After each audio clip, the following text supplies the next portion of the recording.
حضرت محمد بن مالک رحمۃ اللہ علیہ کہتے ہیں کہ بغداد گیا تاکہ قاری ابو بکر بن مجاہد رحمۃ اللہ علیہ کے پاس کچھ پڑھوں۔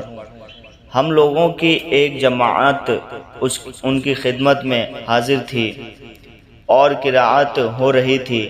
اتنے میں ایک بڑے میاں ان کی مجلس میں آئے جن کے سر پر بہت ہی پرانا عمامہ تھا، ایک پرانا کرتا تھا، ایک پرانی سی چادر تھی۔ ابو بکر رحمۃ اللہ علیہ ان کو دیکھ کر کھڑے ہو گئے اور ان کو اپنی جگہ بٹھایا اور ان سے ان کے گھر والوں کی اہل و عیال کی خیریت پوچھی۔ ان بڑے میاں نے کہا کہ رات میرے ایک لڑکا پیدا ہوا۔ گھر والوں نے مجھ سے گھی اور شہد کی فرمائش کی۔ شیخ ابو بکر رحمۃ اللہ علیہ کہتے ہیں کہ میں ان کا حال سن کر بہت ہی رنجیدہ ہوا اور اسی رنج و غم کی حالت میں میری آنکھ لگ گئی تو میں نے خواب میں نبی کریم صلی اللہ علیہ وسلم کی زیارت کی۔ حضور اقدس صلی اللہ علیہ وسلم نے ارشاد فرمایا، اتنا رنج کیوں ہے؟ علی بن عیسیٰ وزیر کے پاس جا اور اس کو میری طرف سے سلام کہنا اور یہ علامت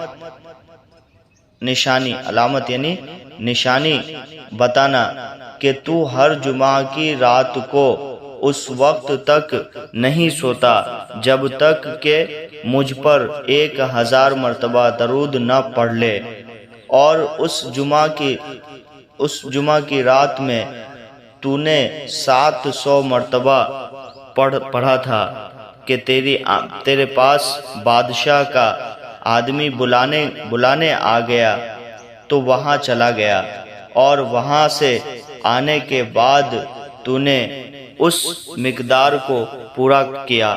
یہ علامت بتانے کے بعد اس سے کہنا کہ اس نو مولود یعنی بچے کے والد کو 100 دینار اشرفیہ دے تاکہ یہ اپنی ضروریات میں خرچ کر لے۔ قاری ابو بکر رحمۃ اللہ علیہ اٹھے اور ان بڑے میاں نو مولود یعنی نئے بچے کے والد کو ساتھ لیا اور دونوں وزیر کے پاس پہنچے۔ قاری ابو بکر رحمۃ اللہ علیہ نے وزیر سے کہا، ان بڑے میاں کو حضور صلی اللہ علیہ وسلم نے تمہارے پاس بھیجا ہے۔ وزیر کھڑے ہو گئے اور ان کو اپنی جگہ بٹھایا اور ان سے قصہ پوچھا۔ شیخ ابو بکر رحمۃ اللہ علیہ نے سارا قصہ سنا، جس سے وزیر کو بہت ہی خوشی ہوئی اور اپنے غلام کو حکم کیا کہ ایک توڑا نکال کر لائیں۔ توڑا ہم یعنی تھیلی جس میں 10,000 کی مقدار ہوتی ہے، اس میں سے 100 دینار اس نو مولود یعنی نئے بچے کے والد کو دیے۔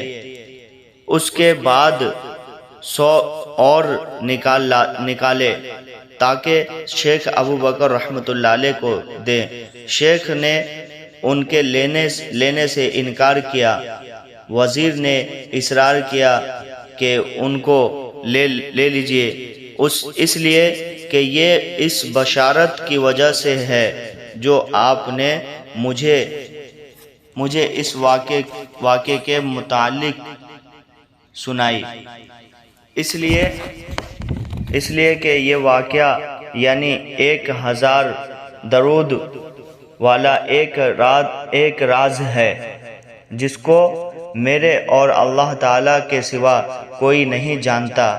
پھر 100 دینار اور نکالے اور یہ کہا کہ اس خوشخبری کے بدلے میں ہے کہ تم نے مجھے اس کی بشارت سنائی کہ نبی کریم صلی اللہ علیہ وسلم کو میرے درود شریف پڑھنے کی اطلاع ہے، اور پھر 100 اشرفیاں اور نکالے، اور یہ کہا کہ یہ اس مشقت کے بدلے میں ہے جو تم کو یہاں آنے میں ہوئی، اور اسی طرح 100 اشرفیاں نکالتے رہے یہاں تک کہ 1000 اشرفیاں نکالے، مگر انہوں نے یہ کہہ کر انکار کر دیا کہ ہم اس مقدار یعنی 100 دینار سے زائد نہیں لیں گے جن کا حضور اقدس صلی اللہ علیہ وسلم نے حکم دیا تھا۔